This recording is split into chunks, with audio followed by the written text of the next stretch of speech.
نبوت کے بڑے خطیب مناظر ہمارے وہ بھی عجیب طرح مسلمان ہوئے نا. مولانا لال حسین اختر سے. مولانا لال حسین اختر کو مصر میں تعلیم دی گئی تھی. 22 سال مرزائیوں نے پڑھوایا تھا دیوبند کے مقابلے میں ٹکر میں. کیونکہ جمشید پور کے مناظرے میں مولوی روشن خان اور مولوی سرور الدین شاہ انور شاہ صاحب سے بھاگ گئے تھے اور مرزائی امت کو اندازہ ہو گیا تھا کہ ان کے ہوتے ہوئے ہماری دال نہیں گرے گی. بڑا مشہور مناظرہ ہوا. شاہ صاحب خود آئے تھے اس میں. تو وہ سمجھ گئے کہ اب انور شاہ تو ہر سال یہی وصیت کرتے ہیں. دورہ حدیث کے طلباء کو آخری حدیث پڑھا کے جب دعا فرماتے تھے تو حضرت شاہ صاحب دارالعلوم دیوبند کی درسگاہ میں طلباء کو کہتے تھے کہ اگر بروز قیامت شافع محشر نبی کریم صلی اللہ علیہ وسلم کی شفاعت چاہیے تو آپ کی نبوت اور عزت اور ناموس کو جھوٹے اور مکار غلام احمد قادیانی سے بچائیے.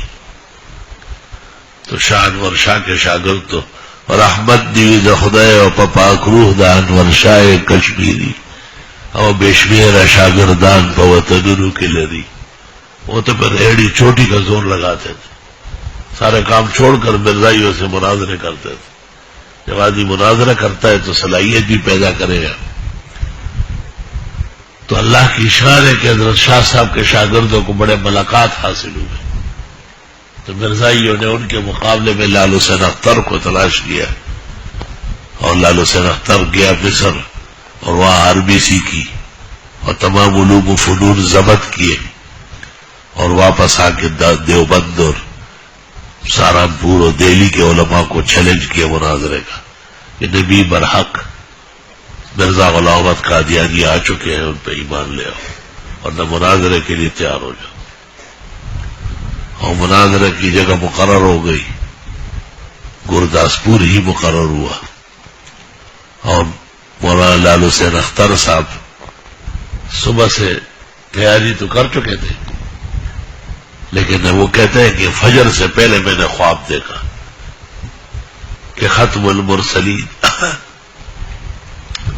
نبی کریم صلی اللہ علیہ وسلم تشریف فرمائے اور مجھے کہتے ہیں اتنے بڑے علم کو ایک کافر کے لیے حاصل کیا جو مرتد و واجب القتل ہے, اور مرزے کو میرے پر مسلط کرنے کے لیے تمہیں شرم نہیں آتی؟ تو میں بڑا حیران ہوا کہ یہ کیسا خواب ہے. کہ فجر کے بعد پھر میری آنکھ لگی اور پھر مجھے کہا کہ آج تم کیا مناظرہ کرو گے؟ انگریزوں کے زرخرید غلام کو نبی کے مقابلے میں لاؤ گے؟ یہ علم کا یہ فائدہ تھا. کہ جب تیسری دفعہ خواب آیا نا تو بس میں نے کہا کہ توبہ ہے. آپ مرزائی کھانے وانے لے آ کہ میں نے کہا نہیں, میں نے کوئی کھانا نہیں کھانا, ناشتہ یہ ہو. میں نے کہا نہیں, بس ہو گیا جو ہونا تھا. تو مجھے شرح صدر ہو گیا اور اطمینان ہو گیا. اور میں نے فخر المرسلین خاتم النبیین پر ہزاروں مرتبہ درود بھیجا کہ آپ اتنی بڑی کائنات اور اندھیروں میں مجھ فقیر کو جہنم سے بچا رہے ہیں. چنانچہ انہوں نے گرداسپور کے اسٹیج پر اپنا خواب سنا ہے. اس دن سے مرزائیت زمین بوس ہو گئی. ہر بچہ چھوٹا بڑا سمجھ گیا کہ یہ ایک ناکارہ فتنہ ہے, گندا فرقہ ہے. یہ سب ان کے شاگرد تھے. نہیں جو مجلس عمل ختم نبوت بنی یہ تمام مولانا لال حسین کی ٹریننگ ہے. وہ سمجھاتے تھے ان کو کہ کس طرح